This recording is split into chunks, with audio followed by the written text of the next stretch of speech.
día. Buenos días, Carmita. Buenos días, Andrés. Un saludo muy afectuoso a la ciudadanía que siempre escucha su programa. Es para mí siempre un privilegio compartir con usted esta mesa de diálogo. Carmita, justamente el día de mañana estaremos a las 6 de la mañana saliendo para Guadual en la provincia de Imbabura. Vamos con el equipo técnico completo con algunas propuestas para inmediatamente tratar de intervenir a través, aunque ya lo hemos hecho, a través del EMETOP ya nacional.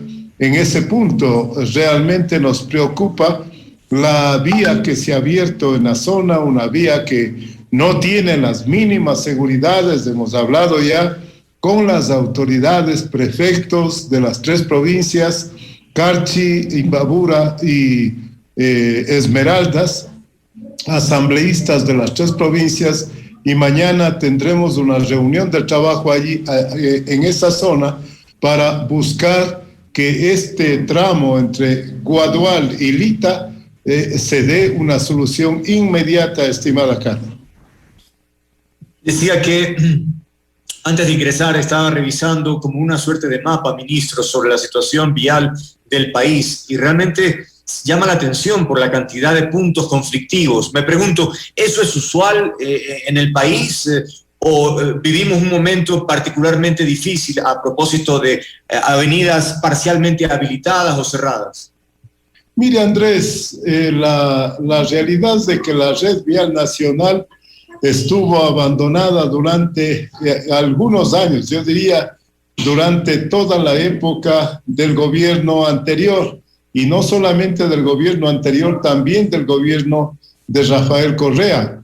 Observe usted que hay vías que se terminaron, se entregaron y nunca más se pasó pues una máquina en las mismas. Es decir, estamos viviendo la consecuencia del abandono vial, por lo cual estamos tratando de actuar con las limitaciones económicas que tenemos en los recursos fiscales, pero estamos tratando de actuar lo más rápido posible con las limitadas también condiciones de equipamiento que tiene el EMETOP, puesto que la mayoría de equipo y maquinaria fue cedido en comodato a los GATS municipales y provinciales que estaban alineados con los gobiernos de turno.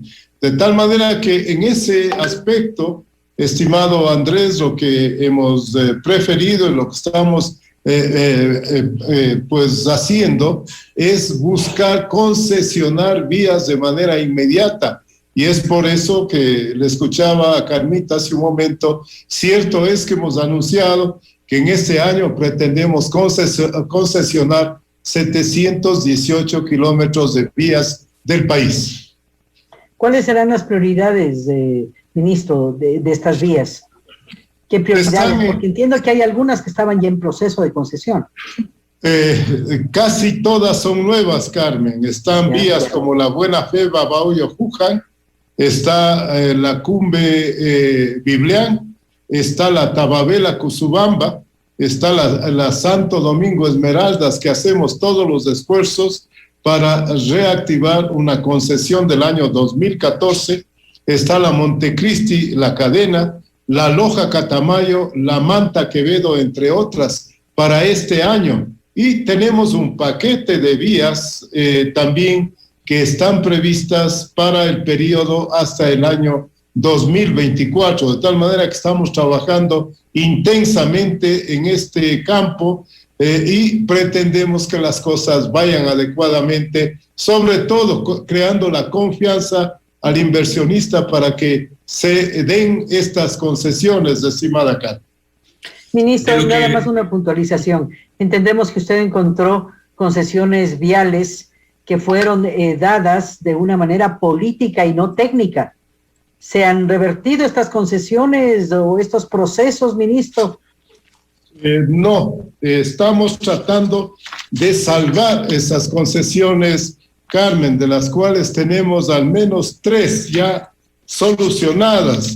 Tenemos, desde luego, están funcionando adecuadamente los corredores Naranjal-Tenguel, en un caso, la Rumichaca-Riobamba, que es la que todos conocemos y sabemos, la Santo Domingo-Buena Fe, pero tenemos también dificultades con la vía Tenguel-Río 7, Huaquillas, en donde lamentablemente hay una serie de problemas que pese a las numerosas reuniones que venimos teniendo con el concesionario y con autoridades locales, no hemos podido solucionar hasta el momento. Incluso hemos pedido auxilio ya, estamos pidiendo el asesoramiento ya de otros niveles de gobierno. Sin embargo, nos llena de ilusión vías como las que ya van observándose y que van dando al país resultados, como la Chongón-Santa Elena, una vía espectacular que está funcionando de una manera muy bien o muy adecuada para Guayaquil y Santa Elena acá. Ahora, decía que a propósito de este mapa que tengo sobre la situación de las vías en el país, es notorio la desproporción en el oriente ecuatoriano, la cantidad de problemas en vías, Borona-Santiago, Napo, Pastaza, en fin, el Puyo. Y entonces ahí uno dice, ¿dónde está ese sentido de correspondencia a propósito de ser un sector donde sale tanta riqueza, ¿no? Y siempre a través del tiempo se ha dicho que los primeros beneficiarios serían la gente que vive en esas provincias donde se extrae el petróleo, pero a la hora de la hora finalmente eso no ocurre, ministro, ¿no? Esto me refiero a nivel histórico, no de ahora último, necesariamente. Bueno, Andrés, estamos dentro de la cartera de obras públicas. El objetivo es cambiar esa realidad que usted menciona. Y justamente tenemos contratada para mantenimiento por resultados con crédito de la CAF a la vía Baeza-Lago Agrio, por ejemplo. Lamentablemente el deslave del reventador ha interrumpido esta vía, pero estamos buscando la alternativa para reactivar la conectividad.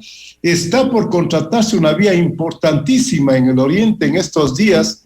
Estaremos lanzando la convocatoria a licitación internacional de la vía Narupa-Tena, Narupa-Puente Huataraco, Hollín, Loreto, Coca, una vía que cuesta cerca de $40 millones, también con crédito de la CAF. Y desde luego también estamos con la ejecución de importantes puentes en el oriente ecuatoriano. En ese contexto, pues es evidente también la preocupación que tiene el gobierno de Guillermo Lasso de dotar de la mejor infraestructura a este sector que ciertamente alimenta al país con la producción del petróleo. ¿Cuál es el interés en las concesiones, ingeniero Cabrera? ¿Qué empresas están interesadas? ¿Cuál es la percepción que tiene usted de...? Porque esto es un poco la mirada que tienen del país las empresas, ¿no? ¿Qué siente usted, ministro?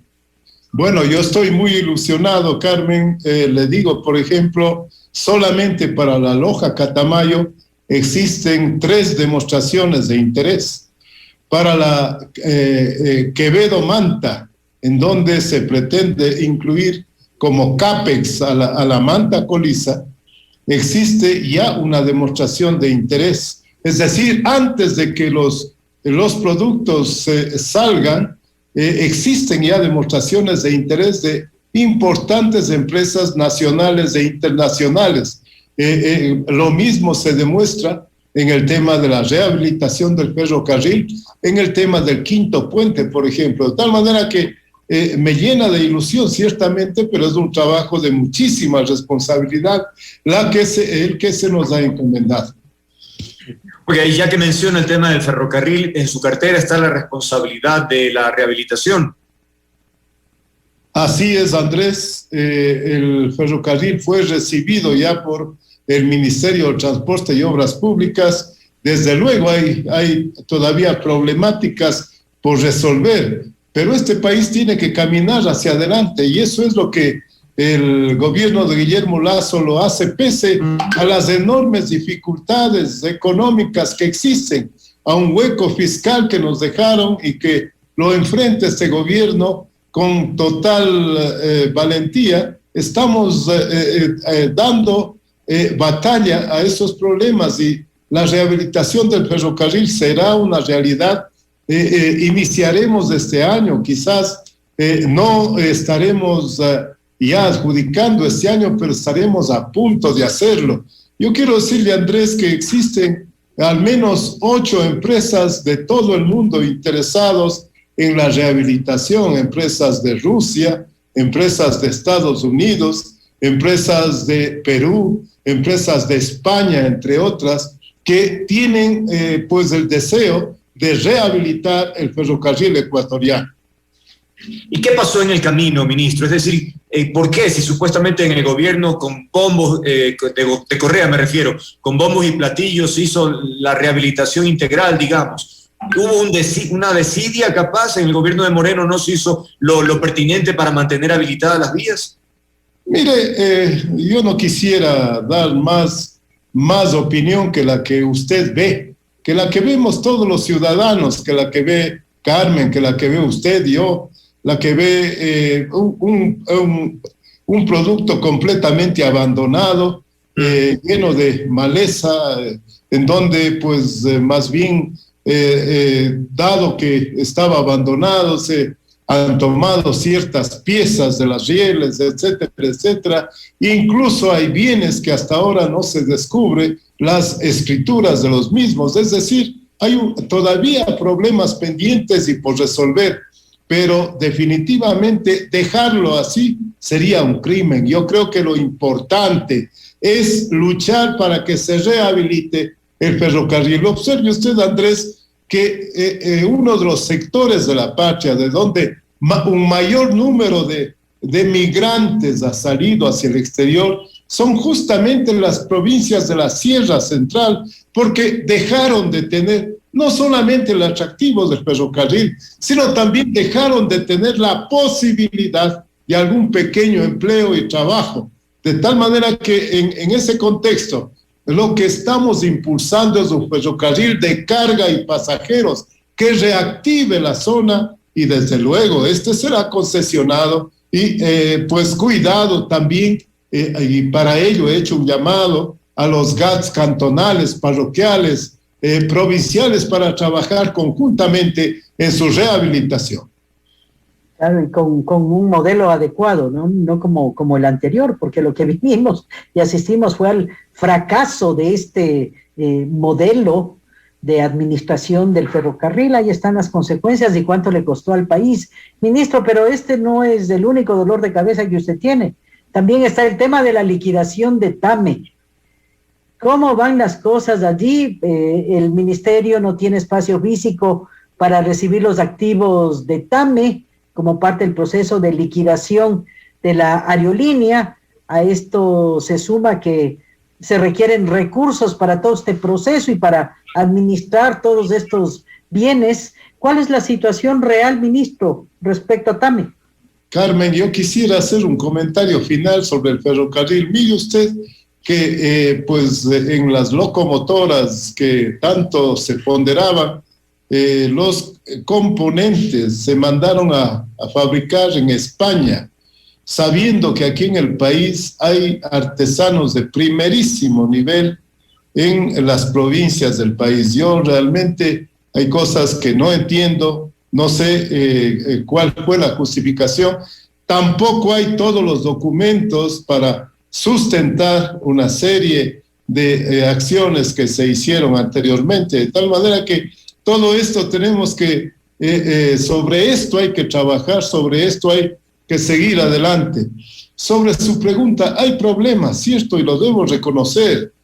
Por ejemplo, le digo, Carmen, los decretos ejecutivos no contemplan la transferencia de recursos por parte del MEF. Falta personal técnico para el mantenimiento de TAME. Problemas en la venta de aeronaves en el proceso de liquidación por las medidas cautelares de Petroecuador. Necesidad de puntos de seguridad y pólizas de seguro para los bienes. Sentencia que obliga a ferrocarriles, me refiero a ferrocarriles, a pagar aproximadamente a 260 jubilados, una sentencia justísima que hay que atender, luego de lo cual le corresponde ya al EMETOP. Y en los últimos días, la renuncia del liquidador de TAME. Es decir, hay problemas, pero eso lo estamos tratando de solventar sobre la marcha. Esperamos que podamos solventar el tema de la venta de los aviones para poder conseguir algunos activos que nos permitan ya ir solucionando algunos problemas, sobre todo laborales, Carmen, que es lo fundamental. El personal humano debe merecer nuestra prioritaria atención. Claro, ministro, nada más una puntualización. Hasta el año 2021 había pasivos en TAME por 373 millones de dólares, pero apenas 34 millones en activos que se pueden vender. Vean ustedes cuánto afecta al país esto, 373 millones en pasivos. Así compleja es, la situación, ministro. Imagínese usted cómo se feriaron una empresa, orgullo nuestra, una empresa de bandera nacional. Esa es la verdad. Quizás complementando a lo suyo, quería manifestarle que dentro de ese marco se requieren cerca de $6.600.000 para ferrocarriles en este año y cerca de 114 millones para TAME. Esos son los valores que solamente se requieren o que están pendientes en el caso de TAME. En el caso de ferrocarriles, Carmen, vamos a hacer todo lo posible por acelerar la concesión, porque usted sabe que siguen pendientes valores y siguen acumulándose valores, lo cual nos obliga a impulsar la concesión de ferrocarriles del Estado de la manera más rápida, ágil, transparente y ética posible. Bien. El modelo aquel impuesto por Correa de ser el Estado el que haga todo, el que concentre todo, finalmente nos pasa factura, ¿no? Hoy por hoy el mundo nos enseña que la relación entre lo público y lo privado pragmáticamente es eficiente y finalmente mejora la calidad de vida, de forma que esa es la línea en este momento, ministro. Así es, Andrés, esa es la línea que nos ha indicado desde Presidencia de la República y que la pretendemos ejecutar, como dije hace un momento, con la mayor transparencia, objetividad y sobre todo brindando confianza a quienes vengan a invertir en el país. Bien, 8:35, un minutito nada más para dos puntualizaciones. El tema de la erosión del Coca, ¿cómo van las cosas, ministro, con las poblaciones afectadas, las vías alternas? En fin, ¿cómo van las cosas, ministro? Bueno, justamente, Carmen, hoy se desplazó, estaba por salir personalmente, pero por el tema del COVID preferí quedarme, pero hoy se desplazó un equipo topográfico completo con la finalidad, en primer lugar, les señalaré 3 temas que estamos apuntando en esa zona. El uno, y para eso se desplazó el equipo topográfico y de ingenieros ambientales, geólogos, etcétera, etcétera, con la finalidad de recuperar la conectividad por el lado izquierdo del río Quijos. Ese es el objetivo. Hoy se van a buscar ya en el terreno, luego de haber hecho varios. Esta es una nueva variante, ministro. Se busca la posibilidad de restablecer la conectividad, Carmen, porque hay una población grande asentada en los poblados del Reventador, de San Carlos, de San Luis, etcétera, etcétera, que también merece atención, de tal manera que en esta semana pretendemos tener una propuesta ya seria, más sólida, para, pues conjuntamente con los GATS de la zona, iniciar liderando el EMETOP, el restablecimiento de la conectividad por el lado izquierdo del río Quijos. Esta será seguramente una vía de tercero orden que simplemente servirá para restablecer la conectividad, pero ahí viene el segundo punto. Lo fundamental que atenderá el gobierno nacional es la vía de 80 kilómetros por el lado derecho del río Quijos, que es la que finalmente es la solución definitiva para el problema del reventador. El señor presidente lo ha dicho claramente, vamos a buscar, y en efecto se lo está haciendo, un crédito de una multilateral, porque es una inversión de entre 120 a 140 millones de dólares que demandará esta vía por el lado derecho del río Quijos y que deberá iniciar cuanto antes. Decía el lado izquierdo, porque la del lado derecho tomará cerca de 2 años su ejecución. En ese contexto también, Carmen, y ahí viene el tercer punto, estamos ya lanzando con financiamiento de la CAP en estos días, no le preciso qué día, pero estamos a punto de hacerlo, el mantenimiento por resultados de la vía Narupa-Tena, Narupa, Puente Huataraco, Hollín, Loreto, Coca. Esto significa que esa vía en 5 años deberá presentar las mejores condiciones para los habitantes de ese hermoso sector de la patria. También tenemos intervenciones en puentes, en fin, en la zona oriental. Bien, tengo algunos mensajes de nuestros oyentes, nos vienen desde Ibarra.